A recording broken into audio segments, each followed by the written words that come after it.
Claudia's brain, aesthetic judgment. The legal status of Claudia as an orphan was ignored for the first month after the search for Ernst was called off.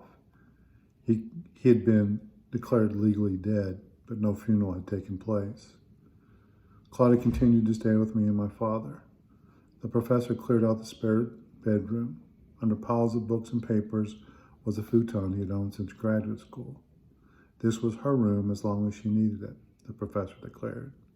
Still, most nights, Claudia ended up in a sleeping bag beside my bed. It felt good to be at least that comfort to her, though she still went through the motions of life like one of those zombies in the comic books I used to read. Eventually, a meeting was called by Mr. Walker. I was shocked to be invited. "This affects you too, David," the professor told me on the walk over. I figured it had to do with Claudia. I was a nervous wreck. Mr. Walker was there, as was his daughter Ophelia. Jennifer and Sean were there. Mr. Walker spoke first. "Thank you all for coming. I've been fretting quite a bit over the Claudia situation. I don't know what to do. I've held him off, but one obvious choice is to let the sheriff go ahead and track down her mother, let her know what's happened. In that case, Claudia would likely go live with her mother and Preacher Johnson down in Florida or wherever they are." The bottom fell out of my gut. "Are you crazy? That bitch left her daughter." I thought it. I didn't say it. "Seems like her mother didn't want her," I did say. My father gave me one of his looks. "The situation has changed, David." "But there's no reason to think Barbara changed," I thought. "She hasn't seen her daughter in over a year." It took a minute for Mr. Walker's calm to inoculate me. "I'd adopt the girl in a heartbeat, but I'm getting up in age and no guarantee I'll be around to look after her. That would then fall on you, Ophelia." "I think," Ophelia nodded. "I can't be sure. It kind of looked like that." But I was fine with that outcome. At least Claudia would be near. Mr. Walker let things sit there a bit before Jennifer piped in. "Sean and I have talked about it. I'm for it, for adopting her ourselves. But as you know, our lifestyle has us on the road an awful lot. Sean loves that life, as do I. That would have to change. We're not saying no. We both love and adore Claudia. We're not saying no. We just need more time to discuss it," Jennifer said. She turned to Sean. "We're not saying no. We love Claudia. It would just be hard. Truth is, I never wanted kids. I didn't like my own parents, so—" "No one liked your parents," Jennifer interjected. "There are other ways to raise a child." Sean shrugged. "We need more time," they said in unison. Everyone, including me, looked to the professor. "I'd be willing to adopt Claudia, yeah. David, how would you feel about it?" Everyone's eyes were on me. "Are you fucking kidding me? Adopt her this minute," I thought. Then said, "I'm okay with it." "You sure?" "Yeah." "I guess we should ascertain what Claudia wants. Maybe we should give you and Sean more time to see what you want to do, Jennifer. Then maybe we approach Claudia and offer her the available options." "Let's give it another week. I'm not sure Claudia's given up on her father." "What do you say we give it another week?" Chester asked. Everyone agreed. Although nothing was settled, my mood was elevated at the prospect that at least she would be staying in the Gap. I wasn't even sure which option I favored. It would be weird to have her as a sister. I was in the soda shop when the bell over the door trilled. Mr. Walker was sweeping the floors while I dusted the shelves. Since Claudia stopped working and was off hiking all the time, I'd agreed to help out. I saw the woman first. Mr. Walker kept his head down until he had swept up all the imaginary dust in the paper goods aisle. When he finally looked up, she was right in his face. He seemed to recognize her immediately. She had thin, long black hair. Her skin was ivory with unflattering black moles speckling her bony neck and arms. Her drab clothes were 3 shades of gray and didn't wear well on her rickety frame. Her face was severe and angular, angles that were both acute and obtuse. She was like a black and white character intruding into a technicolor world. Her dark eyes looked as if they never smiled. They certainly weren't smiling then. Hello. Hello, Mr. Walker. I've come for my niece. Where can I find her? I'd never seen Mr. Walker rattled. Mr. Walker was rattled. He came across as senile. Mr. Walker. Where's my niece, Mr. Walker? Your niece. Claudia Verstan. I'm sure you know her. Queer little redheaded girl lives just around the corner from here. Her mother, my sister, left about a year back. My mind went suddenly a little bit nuts. Music played in my head. Na-na-na-na-na-na-na-na-na-na-na-na. I thought about Miss Galt's coming for Toto. Here's his order allowing me to take her, unless you want to go against the law. Na-na-na-na-na-na-na-na-na-na-na. She actually spat the words of my sister. There wasn't a hint of sympathy or concern for Claudia in anything she said. Now her no-good father's gone missing. I went to the house. It's unlocked, but nobody was there. I'm her only family, and I'm come to take her back to Roanoke. Shit, fuck, damn-ass motherfucker, I thought. My heart crashed through the pristine hickory floor. Mr. Walker seemed to finally get his wits about him, and I like to think it was with clear thinking and an even clearer conscience that he decided to prevaricate, which only reinforced to Edna that the old man had lost his good sense. Yeah, I know about that. I don't know where she is, though. I think she might be adopted by a family somewhere. He's a doctor or something. Got another child about Claudia's age, as I understand it. Lives somewhere. He never so much as glanced my way. Technically, nothing Mr. Walker said was false. He didn't know Claudia's exact location at the moment. She might be adopted by another family in the future. Professor Miller was a doctor or something. I was about Claudia's age, and 12 Berwyn Road was somewhere. No, that won't do. I'm her family. I'll raise her, and I'll raise her right. My sister and that weak husband of hers didn't know how to raise a child, but I do. She ought to be with family, not some stranger. I don't think he was a stranger. They were already like family. I'm told that anyway. I'm not like family, Mr. Walker. I am family. I don't right know what to tell you, Edna. So you do remember about me. Mr. Walker didn't say a word. I think the only muscle that moved was the masseter drawing blood from his tongue. Edna seemed to interpret his reticence as further evidence of senility. Never mind. I'll get to the bottom of this. She marched out of the shop. As she rounded the aisle, I saw a roll of paper towels leap away from her and roll down the aisle towards Chester in safety. When the door shut, Mr. Walker used his hanky to dab the blood from his tongue. Then he threw the perfectly good paper towels into the trash. David, go get your father, will you? I pulled back my shoulders. Yes, sir. Yes, Mr. Walker. I ran. Here's what I learned. Edna talked to anyone who would listen, though she didn't let that limit her. Edna Taylor Cumming now lived in Roanoke with her husband Seymour, one daughter and one son. Edna knew right from wrong and knew what was true and what was false without the need for logic or empirical data and without a glimmer of self-doubt. There was, of course, no foundation to her certainty. It was a phenomenon in itself, an insular philosophical system, a singular epistemology, a whole other reality. She'd always found her younger sister to be flighty, vain, and not near the Christian she ought to have been. She'd only been back to the Gap twice since moving to Roanoke.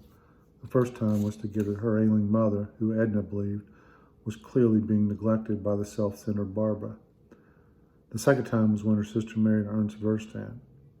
Edna just had to see what kind of a man would marry Barbara Taylor. Her certain disapproval satisfied the curiosity that brought her there. He was a no-good nobody. Social judgment.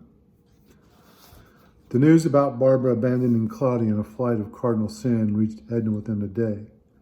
Edna was not a bit surprised, and she had said so to her neighbors back home. Just ask, though. The news about Ernst, on the other hand, took the back roads up to Roanoke. Edna only found about it 2 days before she walked into Walker's knowing exactly what needed to be done. There's judgment in my assessment of Edna, moral judgment, social judgment, intellectual judgment, aesthetic judgment, especially aesthetic judgment. This was a disaster, not for me, for Claudia, and for me. The three of us sat at the counter sipping the Coke floats Mr. Walker had prepared while I fetched the professor. I'd never actually seen Mr. Walker partake. So, you feel sure Claudia will not want to go with this aunt? I feel completely sure Claudia will not want to go with this aunt. I feel completely sure I do not want Claudia to go with this aunt. And I feel completely sure, Professor, if you knew this woman, you wouldn't want Claudia to go with this aunt either. I've known those girls since they were babies. Her sister was the likable one, you know, the one who abandoned her daughter. She's a hard one, that Edna, always was. Got a heart that can make ice out of antifreeze. And from what I saw today, hasn't changed a bit. Worse, if anything. Well, I guess the first thing I need to do is ascertain what it is Claudia wants to do. No, Robert. The first thing you need to ascertain is what it is you want to do. I would certainly adopt her. It's no small thing. I know that. I'll never forget the way my father looked at me when he said that. I've imputed every possible meaning to that look. I still don't know what it meant. I know how it felt. It hurt. But what we want might not be enough. It will be a judge who ultimately will decide, the professor said. Yeah, I've been chewing on that. I think it's time to call in Penelope. The professor stared at Mr. Walker for a long minute, I think expecting clarification. Mr. Walker seemed to just wait for the professor and his first-rate brain to catch up. Penelope. Penelope. Yes, of course. Chester, you are a good and wise man. I've been trying to tell folks that around here for about 50 years. We'll do what we can. That's all we can do, the professor said. That woman, that Edna, she could drain the spirit out of moonshine. We must do everything we can do. Claudia's been through enough. That was the second time I saw Mr. Walker rattled. I'll speak with Claudia tonight, the professor said. Shit, fuck, damn ass motherfucker, I thought.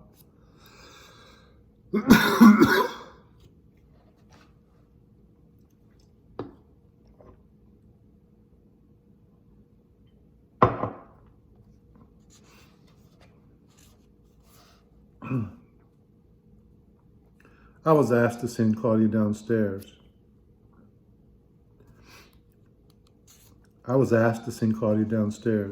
She was lying on the futon, staring at the ceiling when I knocked. The professor wants to talk to you. She got up and descended the stairs like a somnambulist. I stood at my door. Is everything okay? She asked. Yeah, just want to talk to you about something, the professor said. Okay. Claudia, your Aunt Edna was in town today. She's offering to take you in. Is that something you would want? I listened to what came next as hard as I could. Nothing. More nothing.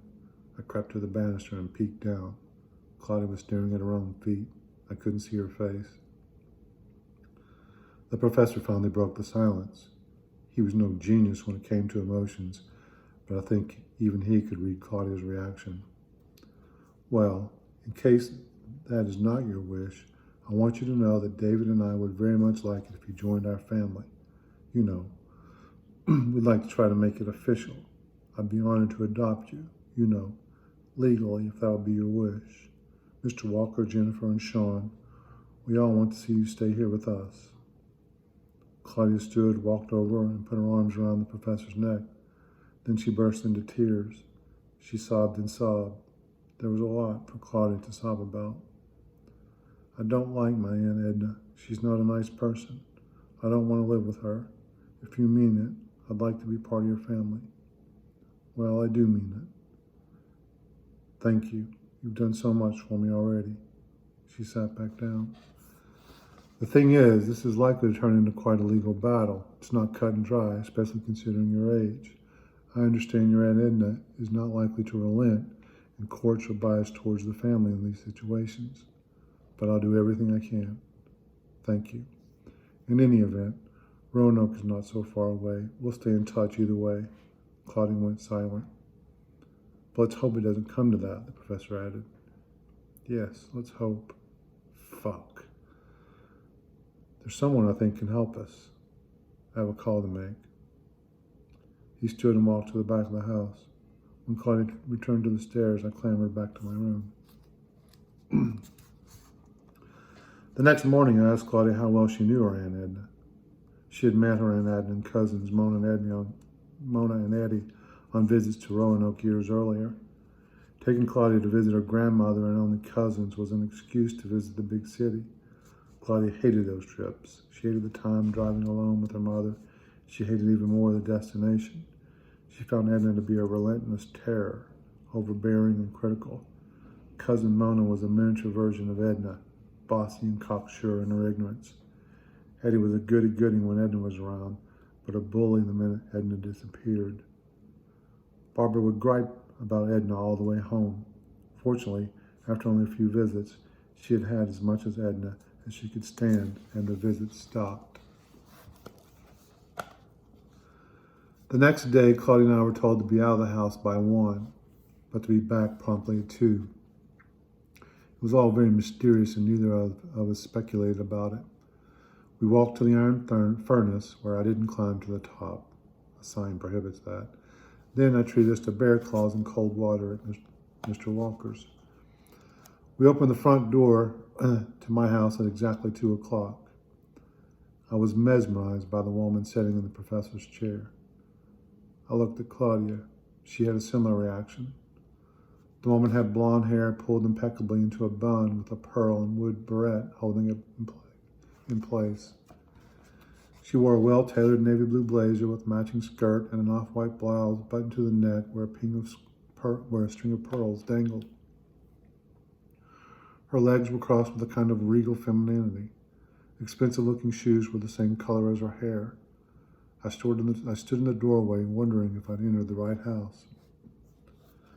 When Claudia closed the door, the woman turned and stood as regally as she sat. She walked over and extended a hand to Claudia. Her smile was more formal than friendly. You must be Claudia. Yes, I'm Claudia. And that makes you David. Yes, ma'am. We shook. The woman's eyes were the color of anthracite. They had the same penetrating questioning I saw in Claudia. Is this Claudia's mother, I wondered? She was said to be beautiful. No, it can't be. They don't know each other. No copper hair. Then who is this? My name's Penelope Algren. Robert thought we should meet, she said to Claudia. Okay. You told me a little about your situation. Thought maybe I could help. I'm an attorney from Knoxville. Bam. Claudia actually stumbled backwards. Shall we sit? Okay, Claudia said, clearly stunned. She sat on the sofa adjacent to Miss Algren. I sat beside Claudia. May I ask you a question, Claudia said. Of course. Did you used to own this house? The woman laughed self-consciously. Yes, I am Lady Lawyer.